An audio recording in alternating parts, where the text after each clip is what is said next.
The documentary surrounding P. Diddy's chilling, escapades that led to him being jailed are still shocking and bizarre. There's people who have not yet recovered, and now that 50 Cent has promised that in the next episode, there's more footage of it. And when he was on the Sherry Shepherd show, Sherry Shepherd, right?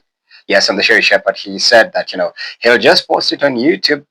But of course, there's been a lot of uproar as well from Diddy's allies. At least there's always that one person in your corner who is vouching for you and speaks on your behalf. And I find it to be really interesting with Diddy because Diddy supported, he's behind so many people's careers in Hollywood as well.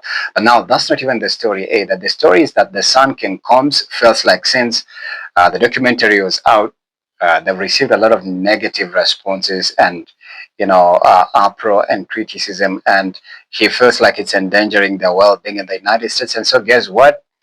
He says that apparently they want to move their business and their whole operations and the Diddy empire to South Africa.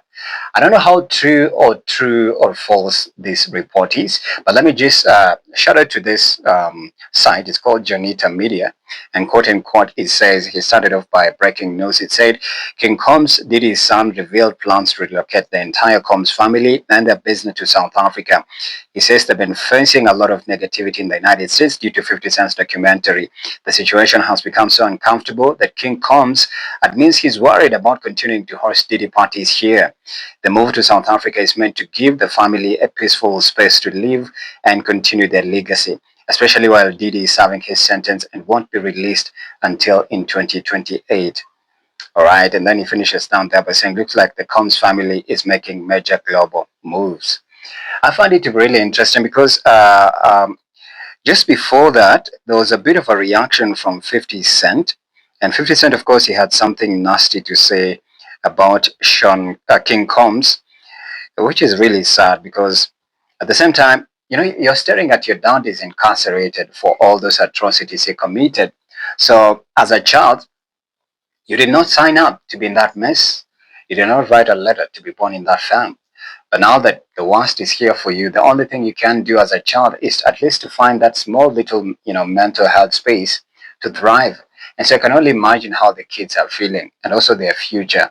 And now that their dad was like their control and the conduit of almost every entertainer and every personality in Hollywood, their life is literally at stake. And so the only thing they can do is find a space where at least they can have sleep.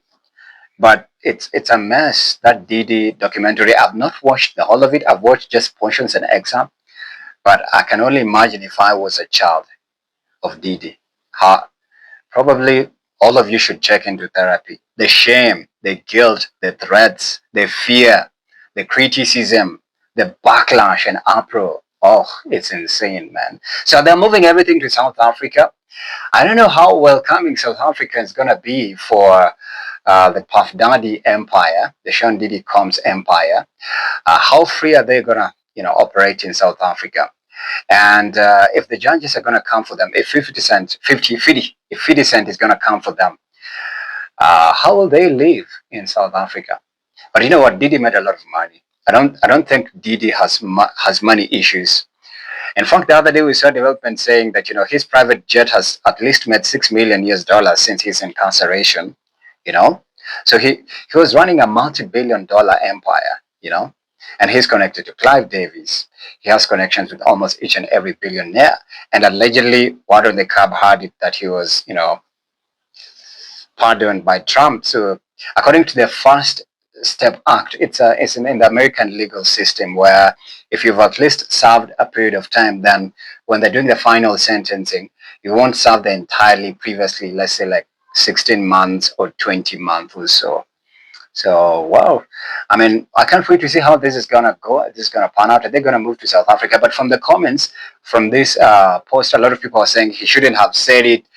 Gen Z should learn to make silent moves. They should not be talking and announcing the next move. So interesting stuff. I can't wait to see. I've not watched the whole documentary. If you watch it, please let me know. What was the most striking part about that documentary that caught your attention? I'd love to hear from you.